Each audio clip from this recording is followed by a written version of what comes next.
Hello बच्चों, इस video में हम डिस्कस करेंगे नेगेटिव एक्सपोनेंट को कैसे हैंडल किया जाए। जैसा कि वीडियो का टाइटल आप देख रहे हैं, तो 9th और 10th के बच्चों के साथ क्या होता है, जब भी एक्सपोनेंट एंड पावर वाले चैप्टर से कहीं ना कहीं जब नेगेटिव एक्सपोनेंट आते हैं या वेरिएबल पावर की तरह जब क्वेश्चन में आता है तो वो काफी सारी प्रॉब्लम फेस करते हैं। तो हम इस वीडियो में ऐसी 4 कंडीशंस को डिस्कस करेंगे जहां पर एक्सपोनेंट कभी नेगेटिव होगा, कभी पॉजिटिव होगा। और हाँ, हम बेस को भी डिस्कस करेंगे कि बेस अगर नेगेटिव हो तो आंसर किस तरह से निकालें और बेस अगर पॉजिटिव हो तो किस तरह से निकालें। तो इस वीडियो को मैंने पूरे 4 पार्ट में डिवाइड किया है। तो यहां पर हम फर्स्ट कंडीशन लेते हैं, यहां सेकेंड, ये थर्ड और ये फोर्थ, क्योंकि वीडियो थोड़ा ऑर्गेनाइज लगेगा आपको और कंसेप्ट समझने में काफी हेल्प मिलेगी। देखो, मैं क्या करता हूं कि एक नंबर कंसीडर करता हूं। जैसे मान लो फर्स्ट केस में हम ये कहते हैं कि एक बेस है हमारा 4 मान लो, ठीक है, और एक पावर हम लेते हैं 3, ठीक है। अब इधर जब बेस भी पॉजिटिव है और पावर भी पॉजिटिव है तो सिंपल सी बात है कि इसका आंसर जो है वो 64 होगा। 4 की पावर 3 64 होता है। तो जब दोनों ही पॉजिटिव है तो आपको कोई प्रॉब्लम नहीं आएगी। अब देखो, गेम कहां से शुरू होता है, जब एक्सपोनेंट नेगेटिव हो जाता है। उस केस में मान लो कि मैंने अब कहा कि मैं बेस को तो पॉजिटिव ही रखना चाहता हूं, करेक्ट, लेकिन अब पावर जिसे हम एक्सपोनेंट कहते हैं वो हमने नेगेटिव कर दी। अब बच्चों यहां पर एक बहुत सिंपल सी बात आपको याद रखनी है कि जब बेस पॉजिटिव होता है तो उस नंबर की वैल्यू हमेशा पॉजिटिव रहेगी, भले ही नेगेटिव एक्सपोनेंट कुछ भी हो। मतलब कि बेस जब पॉजिटिव है तो इसकी वैल्यू ऑलवेज पॉजिटिव होगी, एक्सपोनेंट फिर चाहे नेगेटिव हो या ना हो। तो इसका आंसर निकालने के लिए अब आपको पता है कि यहां कौन सा रूल है। देखो, जब एक्सपोनेंट नेगेटिव होता है ना तो हम क्या करते हैं कि इसका रेसिप्रोकल लिखते हैं, ठीक है। बहुत ध्यान से सुना आपको कि जब पावर नेगेटिव है, ठीक है, पावर नेगेटिव है तो हम बेस का रेसिप्रोकल बनाएंगे और पावर का साइन चेंज कर देंगे और यहां पर जो आंसर निकल के आता है वो होता है 1/64। काफी सिंपल होगा।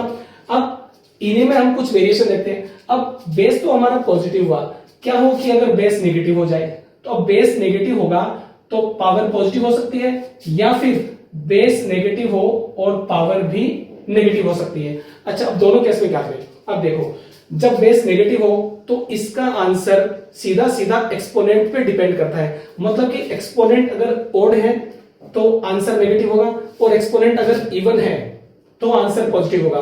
तो हम 3 को चेंज करके देखेंगे कि यहां पे इवन हो तो क्या होगा। अब देखो, 3 क्या है, एक ओड नंबर है, ठीक है, ओड नंबर, तो इसका आंसर हमें नेगेटिव मिलेगा। कैसे, हम -4 को 3 टाइम्स इसी से मल्टीप्लाई करेंगे, जैसा कि आप बेसिक कंसेप्ट एक्सपोनेंट का जानते हैं। और माइनस का साइन 3 बार अपीयर हो रहा है, मतलब 3 एक ओड नंबर है, तो हमारा आंसर माइनस और 64 होगा, क्योंकि 4 × 4 × 4 64 होता है।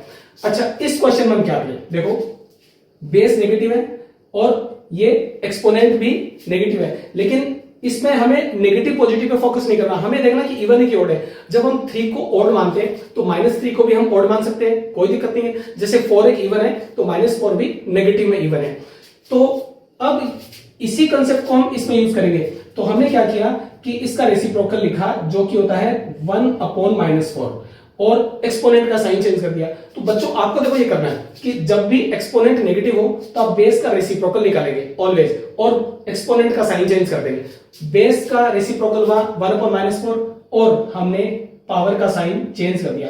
पावर का रेसिप्रोकल नहीं करना, पावर का साइन चेंज करना। अब हम इसको सिंप्लीफाई करेंगे तो ये होगा 1/-64, ठीक है।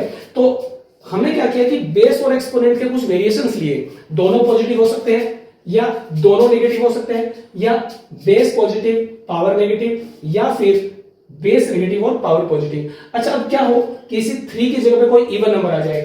अब आपके माइंड में क्वेश्चन आ रहा होगा कि अभी मैंने जो पावर थी 3 वो ऑड नंबर लिया था, तो क्या होगा कि अगर वो पावर इवन नंबर हो। सपोज 4 पावर हमने लिया 2, ठीक है, तो 4 पावर 2 तो बहुत सिंपली 16 हो जाता है। लेकिन अगर 4 पावर -2 हम ले तो क्या होगा, तो फिर से वही बात आ गई कि जब तक बेस पॉजिटिव रहेगा ना तब तक इसका आंसर हमेशा पॉजिटिव ही रहेगा। तो नेगेटिव पावर के लिए हम क्या करेंगे, बेस का रेसिप्रोकल और पावर का साइन चेंज, और जो कि हो जाता है 1/16। अब हम बेस का साइन चेंज करके देखते हैं। सपोज यहां पे मैं 4 का साइन चेंज करता हूं और इसको मैं पॉजिटिव ही रखता हूं। अगेन आप जानते हो स्क्वायर क्वांटिटी ऑलवेज पॉजिटिव होती है। फिर से आप वही कंसेप्ट यूज करेंगे कि बेस जब तक पॉजिटिव रहता है तब तक इस नंबर का आंसर पॉजिटिव रहेगा, बट बेस नेगेटिव हो गया तो आप पावर को चेक करो। पावर क्या है, इवन नंबर है, तो इसका आंसर भी पॉजिटिव होगा। अब एक और वेरिएशन कि दोनों नेगेटिव हो जाए तो आप क्या करेंगे, मींस -4 पावर -2। फिर से हम क्या करेंगे कि जैसे ही बेस नेगेटिव हुआ हम फिर से पावर को चेक करेंगे, पावर अभी भी इवन नंबर है, मतलब -2 का आप इवन मान सकते हो।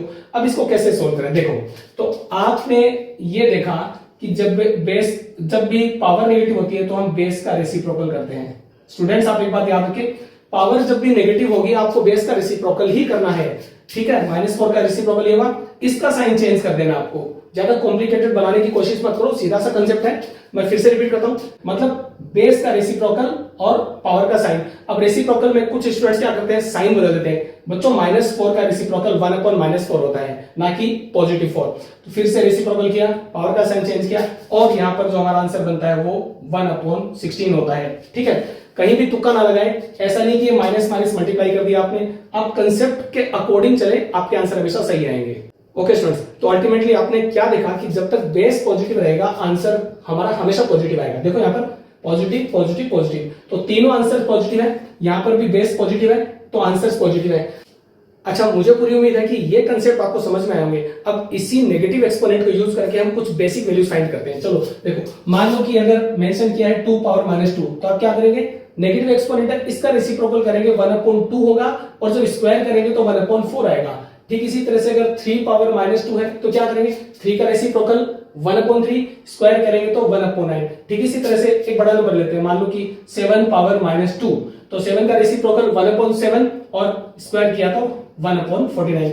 अच्छा, क्या हो यहाँ पे 2 की जगह हम कोई ओड नंबर ले, जैसे 2 पावर -3, तो यहाँ पर इवन और ऑड से कुछ फर्क नहीं पड़ने वाला, आपको नेगेटिव एक्सपोनेंट का कंसेप्ट यूज करना है। जैसे ही आपने देखा कि पावर नेगेटिव है, 2 का रेसिप्रोकल किया 1/2 और उसका क्यूब किया 1/8। ठीक इसी तरह से 3 पावर -3 हुआ, 3 का रेसिप्रोकल 1/3 और क्यूब किया तो 1/27।